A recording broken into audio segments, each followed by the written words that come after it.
السلام علیکم ناظرین، میں اسلامی معلومات سے محمد اکبر، آپ لوگ مجھے جانتے ہیں۔ خیر، آج میرے ساتھ نہ تو کوئی مہمان ہے، نہ میں کسی مہمان کے ساتھ آیا ہوں۔ آج میں اکلا آپ کے سامنے آیا ہوں کچھ موضوع لے کر۔ جیسے کہ آپ نے دیکھا، ہم نے پچھلی ویڈیوز کچھ اپنے شیعہ بھائیوں کے ساتھ بنائی تھی، شیعہ حضرات کے ساتھ، اور ان سے اپنے سوال رکھے تھے ان کے سامنے، اور الحمدللہ میرا اٹھنا بیٹھنا بھی ہے شیعہ حضرات کے ساتھ، ایسا نہیں ہے۔ تو ان ویڈیو کا ریئیکشن یہ ہوا کہ لوگوں نے مجھے گمراہ اور میرے اوپر کفر کے فتوے لگانے شروع کر دیے۔ خیر، میں ان چیزوں کی پرواہ بھی نہیں کرتا، کیونکہ یہ تو الزام نبیوں پہ بھی لگا دیے، اور نبی کے ساتھ بھی لوگوں نے جو ہے تہمتیں لگائیں، انہیں جادوگر بتایا، اور آپ نبی اسلام نبی کریم صلی اللہ علیہ وسلم، آپ کا بھی قول موجود ہے کہ جب میں نے حق کا اعلان کیا، مجھے سب سے پہلا پتھر میرے چچا کے ہاتھ کا لگا۔ خیر، جب لوگ مخالفت پر آتے ہیں تو نبیوں کی مخالفت کر دیتے ہیں، میں تو خیر کچھ بھی نہیں ہوں۔ تو حضرات، کہنا بس اتنا تھا کہ لوگوں نے الزام لگانا شروع کر دیا، جو الحمدللہ خیر سبھی حضرات پڑھتے ہیں قرآن پاک، تو میں بھی پڑھتا ہوں۔ اور آج کل لوگ جو چند دن پڑھنے کے بعد اپنے آپ کو بہت بڑا عالم سمجھنے لگتے ہیں، جو بڑے بڑے عالموں کو بھی کچھ نہیں سمجھتے۔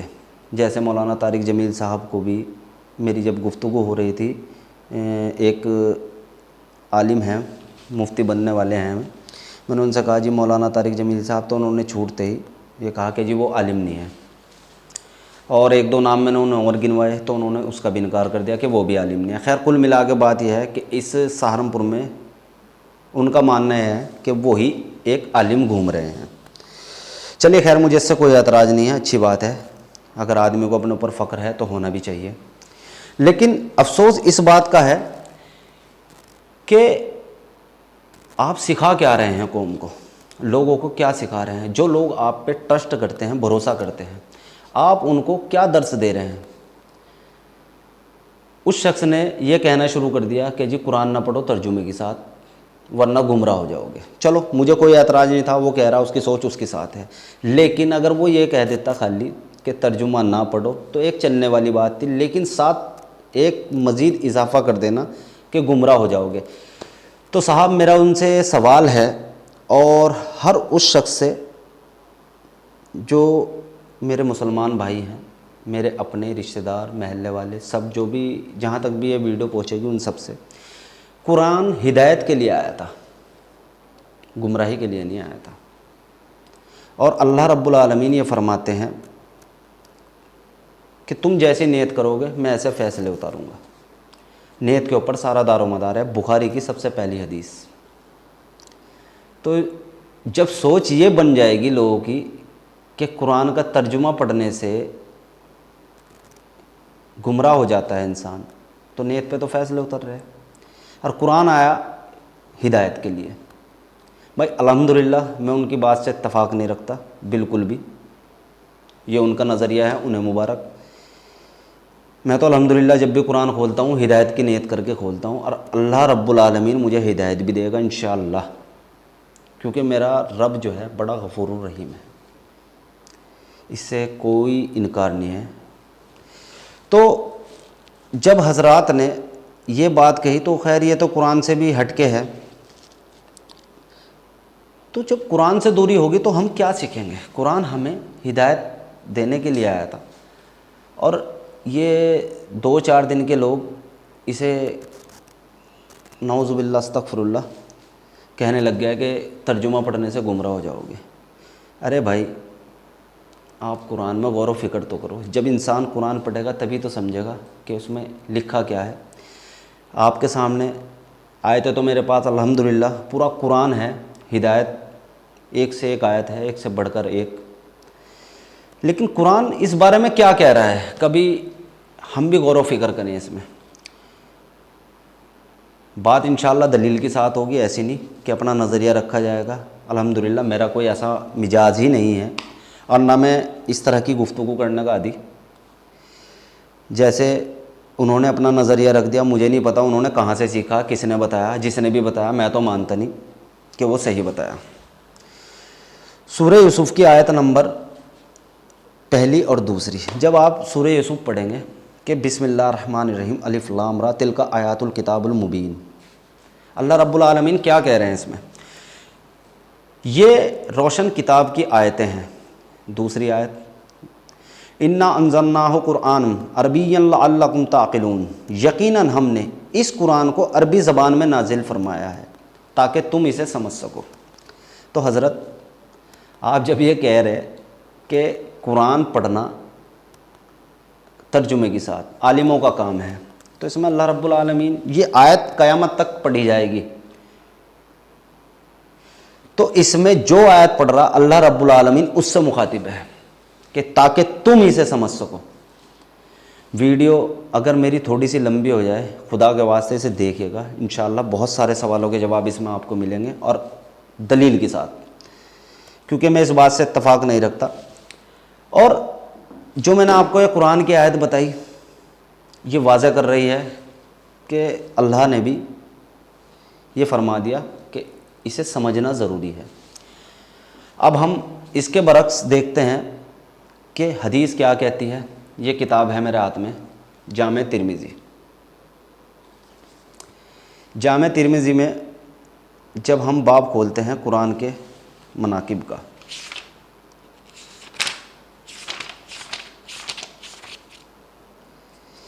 یہ میں نے انڈر لائن کی ہوئی ہے،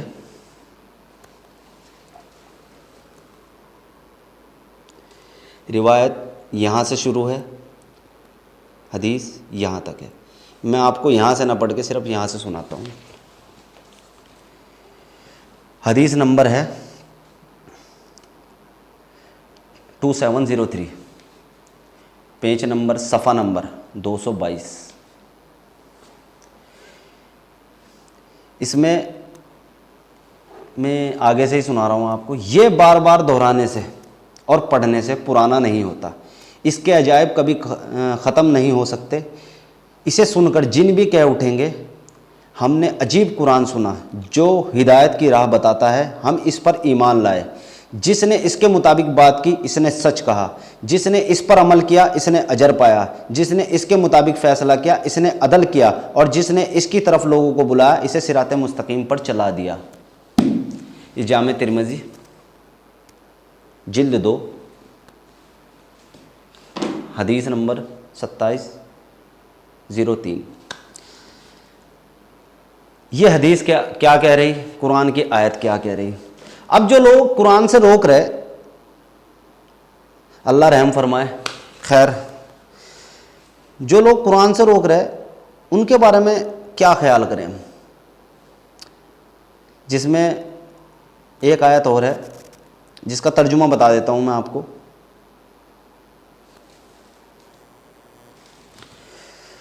سورہ بقرہ کی آیت نمبر 159، اس کا ترجمہ بتا دیتا ہوں کیونکہ ویڈیو زیادہ لمبی ہو جائے گی۔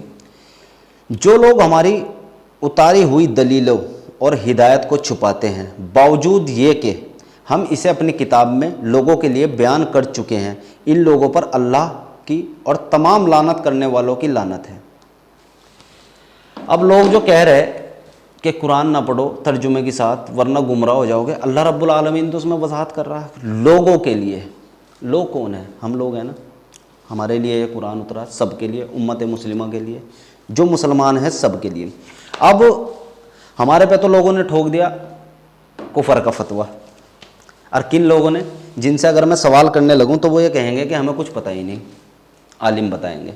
تو بھائی جب عالم ہی لوگ سب کچھ بتائیں گے تو آپ کو صحیح اور غلط کسی کو بھی کہنے کا حق کس نے دیا؟ یہ حق بھی پھر عالم کا ہے۔ آپ کو کس نے حق دیا کہ آپ کسی کو کافر کہیں، فاسق کہیں، فاجر کہیں، منافق کہیں؟ یہ تو عالم بتائیں گے نا پھر. اچھا یہ آپ کو پتہ ہے کہ کون کافر ہے کون منافق ہے؟ کیا کفر کا فتویٰ آلو پیاز سے بھی سستا ہو گیا کہ آپ جسے بھی چاہیں اور کفر کا فتویٰ؟ اور کون لوگ دے رہے ہیں جنہیں خود کچھ پتہ نہیں. ہاں باشر لباس انہوں نے کر لیا ماشاءاللہ، داڑھی بھی ہے، ٹوپی بھی ہے، ٹکنے بھی کھلے ہوئے ہیں، سلواریں اوپر ہیں، کیپری ٹائپ. اور علم اور شعور یہ ہے، یہاں تک کہ انہوں نے کہہ دیا، میں نے ابھی ایک پروگرام کیا تھا کچھ دن پہلے، تو میرے یہاں انہوں نے بیچاروں نے بہت محنت کی لوگوں کو روکنے کے لیے، فون کر کر کے لوگوں کو منع کیا کہ بھائی وہ شیعہ ہو گیا اور وہ کافر ہو گیا، اس کے یہاں کا کھانا جائز نہیں ہے، حرام ہے. حرام کا لفظ تو ایسا سمجھ لیا کہ جیسے ایک ٹافی منہ میں رکھ لی ہو. حرام کا لفظ تو اتنا ہلکا کر دیا انہوں نے، کیونکہ حرام اور حلال کا فیصلہ اب یہ لوگ کر رہے ہیں ایسے ایسے. اور واقعی جب لوگ علم سے دور ہو جائیں گے، جہالیت پھیل جائے گی، تو پھر ایسے ہی لوگ کفر کا فتویٰ بھی دیں گے اور حرام حلال بھی یہی لوگ بتائیں گے. اس میں کوئی شک والی بات نہیں ہے. اور وہ لوگ بتا رہے جو تسلے گھڑ رہے ہیں، حقیقت میں ہی تسلے گھڑ رہے ہیں. ایک تو جھوٹ ہے، میں حقیقت میں کہہ رہا کہ وہ تسلے ہی گھڑ رہے ہیں بیچارے. اور انہوں نے اتنی محنت کی، یہاں تک کہ کہہ دیا، جو کچھ لوگ بیچارے میرے پاس آ گئے تھے میرے سے محبت کریں، علم اور شعور رکھیں، یا جو بھی ہے میری محبت میں آ گئے یا اللہ کے خوف کی وجہ سے آ گئے، انہیں یہ کہہ دیا کہ جو لوگ وہاں گئے تھے ان پہ اللہ کا عذاب آئے گا. یہ اتنے پرفیکٹ آدمی ہیں، انہیں یہ بھی پتہ ہے، کیونکہ کہیں نہ کہیں ایسا لگ رہا جیسے عذاب اور یہ سمجھ لو رحمت دونوں اللہ رب العالمین نے ان کے ہاتھ میں رکھ دی. یہ دونوں اپنے ہاتھ میں لیے گھوم رہے ہیں، یہ جسے چاہیں عذاب دے دیں گے بیچارے اور جسے چاہیں گے رحمت برسا دیں گے اس کے یہاں. اور خود ماشاءاللہ مسئلوں مسائل میں اتنے دور ہیں، ترک تعلق تو ان کے لیے بیچاروں کے لیے ایسا ہے کہ کسی سے بھی کر دیں گے کہ ہاں ذرا سی ناراضگی ہو کہ بھائی چلو تمہارا ہمارا مرنا جینا ختم، بالکل جیسے بالکل عام آلو پیاز خرید لے آدمی، اس طرح کی گفتگو کریں. ارے میرے بھائیوں، کم سے کم تم جس کی اتباع کر رہے ہیں امام اعظم ابو حنیفہ کی، کم سے کم انہیں پڑھ لو. اب دعویٰ تو آپ کر رہے ہیں مسلمان کا، اور کفر کی بات میں آپ کو بتاؤں کہ جب ایک کلمہ شریک دوسرے کلمہ شریک کو کافر کہتا ہے تو یقیناً ان میں سے ایک کافر ہو چکا، یا تو جسے کہا جا رہا وہ یا جس نے کہا وہ. اور ایک حدیث اور ہے جس کا مفہوم ہے کہ اگر تم بنا سند کسی کو کافر کہو گے اور تم اس کی سمجھ نہیں رکھتے اور وہ کافر نہیں ہے تو یہ کفر اسی کی طرف پلٹتا ہے. خیر، اب وہ لوگ بیچارے ذرا تھوڑے زیادہ سمجھدار ہیں، میرا تو ان سے یہ کہنا ہے کہ آپ جس کی تقلید کر رہے ہیں امام اعظم ابو حنیفہ کی، کم سے کم آپ لوگ انہیں پڑھ تو لو. جو عالم ہیں وہ کیا کہہ رہے ہیں، اور یہ جو آج کے عالم ہیں بیچارے یہ کیا بول رہے ہیں، انہیں عقل و شعور ذرا سی بھی نہیں ہے، سمجھ نہیں ہے. یہ میرے ہاتھ میں کتاب ہے خلافت و ملوکیت، یہ لکھی ہوئی ہے مولانا سید ابو الاعلیٰ مودودی کی. مجھے نہیں پتہ کہ ان کا نظریہ اس کے بارے میں کیا ہوگا کیا نہیں، لیکن میں انہیں بتا دیتا ہوں. امام اعظم ابو حنیفہ کا قول الوصیہ میں امام اس مضمون کو یوں ادا کرتے ہیں. خیر، اس کا صفحہ نمبر ہے 190، یہ میں بتانا بھول گیا، خلافت و ملوکیت صفحہ نمبر 190. الوصیہ میں امام اس مضمون کو یوں ادا کرتے ہیں: امت محمدی صلی اللہ علیہ وسلم کے گناہ گار سب مومن ہیں، کافر نہیں ہیں. یہ امام اعظم ابو حنیفہ کا قول ہے. عقیدہ تحویہ میں اس کی مزید تشریح یہ ہے: بندہ خارج از ایمان نہیں ہوتا مگر صرف اس چیز کا انکار سے جس کی اقرار نے اسے داخل ایمان کیا تھا. یعنی کہ انسان اس وقت تک کافر نہیں ہوتا جن کلمات کی ادائیگی سے وہ اسلام میں داخل ہوا ان کا انکار نہ کر دے، یعنی لا الہ الا اللہ محمد الرسول اللہ. تو میرے بھائی، آپ کو کس نے حق دے دیا کسی کو کافر یا گمراہ یا منافق کہنے کا؟ آپ ٹھیکیدار ہو دین کے. اگر آپ کاش اپنے جو امام ہیں امام اعظم ابو حنیفہ، اگر آپ انہی کا قول پڑھ لیں تو شاید آپ کی اصلاح ہو جائے، لیکن آپ کو پڑھنا لکھنا کچھ ہے نہیں، بس جو سن لیا وہی آگے جا کے بول دیا، اس کی تحقیق نہیں کرنی، جبکہ قرآن یہ کہہ رہا اے رسول جو کوئی تمہارے پاس کوئی خبر لے کر آئے تم اس کی اچھے سے تحقیق کر لیا کرو، کہیں ایسا نہ ہو تم کسی پہ ظلم کر بیٹھو۔ اس کی شان نزول بھی ہے، کس موقع پہ یہ نازل ہوئی تھی، کس کے لیے ہوئی تھی، اور کیا مسئلہ تھا اس وقت، یہ خیر ہم بعد میں ڈسکس کر لیں گے۔ تو خدا کے واسطے کسی کو پہلے سمجھو جا کے، اگر تمہیں اس سے کوئی شکایت ہے جا کے اس سے ملو تو صحیح، یہ کفر کا فتویٰ ڈائریکٹ ٹھوک دو گے۔ یہ امام اعظم ابو حنیفہ کیا کہہ رہے ہیں؟ اب آگے اگر میں آپ کو اس کو بتا دوں، پیج نمبر 191 میں خلافت و ملوکیت کا ہی جلدی جلدی پڑھ کے بتاؤں گا ورنہ ویڈیو زیادہ لمبی ہو جائے گی۔ اس عقیدے اور اس اجماعت کے نتائج پر پوری روشنی اس مناظر سے پڑتی ہے جو ایک مرتبہ خوارج اور امام ابو حنیفہ کے درمیان اس مسئلے پر ہوا تھا۔ خوارجوں کی ایک بڑی جماعت ان کے پاس آئی اور کہا کہ مسجد کے دروازے پر وہ دو جنازے ہیں، ایک ایسے شرابی کا ہے جو شراب پیتے پیتے مر گیا، دوسرا ایک عورت کا ہے جو زنا سے حاملہ ہوئی اور شرم کے مارے خودکشی کر کے مر گئی۔ امام نے پوچھا یہ دونوں کس ملت سے تھے؟ کیا یہودی تھے؟ انہوں نے کہا نہیں۔ پوچھا عیسائی تھے؟ کہا نہیں۔ پوچھا مجوسی تھے؟ بولے نہیں۔ امام نے کہا پھر آخر وہ کس ملت سے تھے؟ انہوں نے جواب دیا اس ملت سے جو کلمہ اسلام کی شہادت دیتے ہیں۔ امام نے کہا بتائیے ایمان کا تہائی ہے یا چوتھائی ہے، پانچواں ہے؟ وہ بولے کہ ایمان کا تہائی چوتھائی نہیں ہوتا۔ امام نے کہا اس کلمے کی شہادت کو آخر تم ایمان کا کتنا حصہ مانتے ہو؟ وہ بولے پورا ایمان۔ اس پر امام نے فوراً کہا جب تم خود بھی مومن کہہ رہے ہو تو مجھ سے کیوں پوچھتے ہو؟ وہ کہنے لگے ہم یہ پوچھتے ہیں کہ وہ دوزخ میں ہیں یہ جنتی۔ امام نے جواب دیا اچھا اگر تم پوچھنا ہی چاہتے ہو تو میں ان کے بارے میں وہی کہتا ہوں جو اللہ نے نبی ابراہیم نے ان سے برتر گناہ گار کے متعلق کہا تھا، خدایا جو میری پیروی کرے وہ میرا ہے اور جو میری نافرمانی کرے تو آپ غفور الرحیم ہیں۔ خلافت و ملوکیت پڑھ لو بھائی۔ اب امام اعظم ابو حنیفہ کیا کہہ رہے ہیں اور آپ کیا کہہ رہے ہیں؟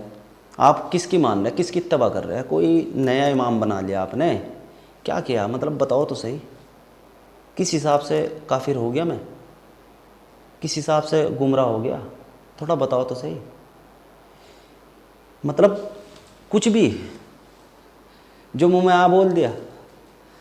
میرے بھائی الحمدللہ مجھے اپنے ایمان کی تم لوگوں سے زیادہ فکر ہے، اور اسی فکر نے مجھے مجبور کرا پڑھنے پہ۔ میری آخرت میرے سامنے کھڑی، میری قبر میرے سامنے کھڑی۔ اپنی فکر کرو، انسان پہلے اپنی فکر کرے پھر اپنے اہل و عیال کی، ٹھیک ہے؟ تو اس چیز میں غور و فکر کرو، ان فالتو دھندوں میں نہ الجھو۔ نماز روزہ دیکھو، اللہ ایک ہے، قرآن ایک ہے، نبی ایک ہے، قبلہ ایک ہے، تو کس چیز میں یار تم اگر شیعوں کو کافر بھی کہہ رہے ہیں، چلو تمہاری بات بڑی کر دی، پھول چڑھا دیے بھائی۔ میرے یہاں جو ہے پروگرام ہوا، آپ نے آنے سے روکا، بڑی محنت کری، اور کاش اتنی محنت تم لوگوں کو صحیح سمجھانے میں کرتے تو آپ کو بھی اجر ملتا۔ اب آپ کس موضوع پہ مطلب کیا سوچ کے آپ نے لوگوں کو یہ دعوت دی کہ فلاں شخص کافر ہو گیا؟ کیا سوچ کے دعوت دی؟ اگر آپ چلو سپوز کرو آپ کی بات بڑی کر دی، پھول چڑھا دیا آپ کی بات پہ، 2 منٹ کے لیے مان لیا کہ میں گمراہ ہو گیا، کافر ہو گیا، آپ کی بات بڑی کر دی، برا نہ مانی میری بات کا، مانو گے تو کوئی دقت نہیں، سچائی ہے یہ۔ آپ کہہ رہے ہیں میں کافر ہو گیا تو ظاہر سی بات اہل سنت مسلک سے نکل گیا۔ تو جب آپ نے مجھے نکالنے کی ٹھانی لی، آپ کے ہاں تو کافر کا کھانا سنت رسول ہے۔ اگر آپ یہ بھی لے لیتے ہیں بات، اگر آپ یہ بھی مان لیتے ہیں اہل سنت مسلک میں کافر کے ہاں کھانا پیغمبر کی سنت ہے، اب آپ کہو گے کیسے؟ آپ خود لکھتے ہو کتابوں میں کہ جناب ابو طالب نے کلمہ نہیں پڑھا تھا، رسول اللہ نے کہا کان میں کہ میرے کان میں کلمہ پڑھ دو۔ تو خیر میرا تو الحمدللہ عقیدہ نہیں ہے۔ تو رسول اللہ نے جو پرورش پائی جناب ابو طالب کے ہاں پرورش پائی، 40 سال نبوت کا اعلان کیا، 40 سال کے بعد پھر بھی آپ نے ان کا ساتھ نہیں چھوڑا۔ تو اس حساب سے بھی نبی کریم صلی اللہ علیہ وسلم کی سنت ہوئی. کس حساب سے؟ مطلب کچھ پڑھو تو یار. خالی جو ہے بشر ہونے سے تو آپ یہ سوچ رہے ہیں کہ آپ دیندار ہو گئے. اتنا ہلکا سمجھ لیا آپ نے دین کو. دیکھو دین سہولیت کے لیے آیا, اس میں مشکلیں نہ بڑھاؤ. اگر تم سہولیت پہ عمل نہیں کر سکتے تو اس میں مشکلیں کیوں پیدا کر رہے ہیں تم لوگ؟ اور بدنام کون ہو رہے ہیں؟ ہمارے علماء, ہمارے عالم جو بڑے بڑے بیٹھے. واقعی میں ان کی بہت عزت کروں, دل سے کروں, لیکن ایسے لوگوں نے بیڑا غرق کر دیا, کیونکہ انہوں نے ماشاءاللہ داڑھی بھی رکھ رکھی, ٹوپی بھی رکھ رکھی, کرتے پجامے بھی پہن رہے, سارے کام کر رہے ہیں. بدنام کسے کر رہے ہیں تم لوگ؟ اور جب کسی پہ تم الزام لگاؤ گے, یار اگر تم میرے اوپر الزام لگاؤ گے, میرا سوال کرنے کا حق بنتا ہے, میں کروں گا آپ سے سوال. تو جب یہ سوال کھڑے ہوں گے تو پھر تم بدگو گے, کیونکہ پتہ تمہیں کچھ ہے نہیں, اور نہ تمہیں پتہ کرنا ہے. قرآن سے تم روک رہے ہیں, پڑھنے سے تم روک رہے.